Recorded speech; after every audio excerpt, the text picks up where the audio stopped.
Lindsay क्लेसी case के बाद मुझे लगता है कि हस्बैंड्स को अपनी मेल ईगो थोड़ी सी साइड पर रख देनी चाहिए और अपनी वाइफ से बस इतना ही कह देना कि आई एम सॉरी, जब तुम्हें सबसे ज्यादा नीड थी मेरी, मैं उस वक्त नहीं था तुम्हारे साथ, मैं उस वक्त किसी बैड इन्फ्लुएंस में था।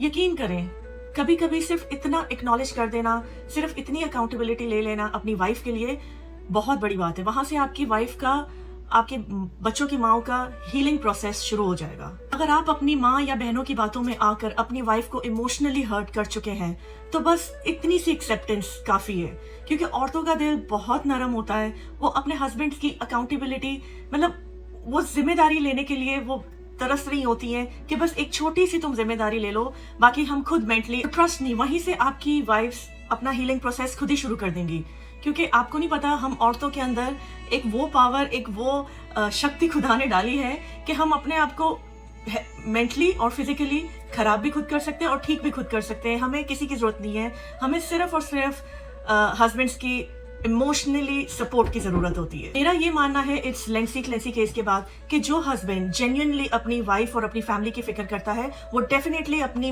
मेल ईगो से ज्यादा अपनी वाइफ की हीलिंग पे इंपॉर्टेंस देगा। ना तो हस्बैंड पास्ट को चेंज कर सकता है, ना तो वाइफ पास्ट को चेंज कर सकती है, लेकिन हस्बैंड की एक छोटी सी अकाउंटेबिलिटी, एक छोटी सी जिम्मेदारी को अपनाना आज भी वो आपकी वाइफ की हीलिंग की शुरुआत बन सकती है। मुझे नहीं पता कि कितने मर्द, कितने हस्बैंड इस केस से चेंज होंगे, लेकिन 8 साल के बाद मेरे तो हस्बैंड ने एक्सेप्ट कर लिया है।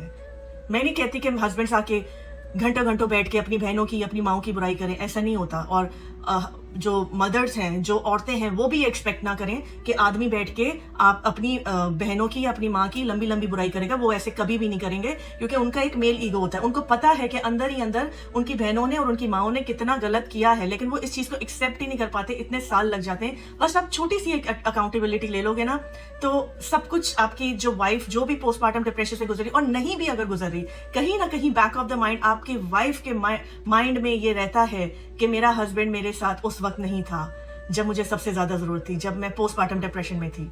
तो please, it's my request, please husbands, take care of your wife's mental health.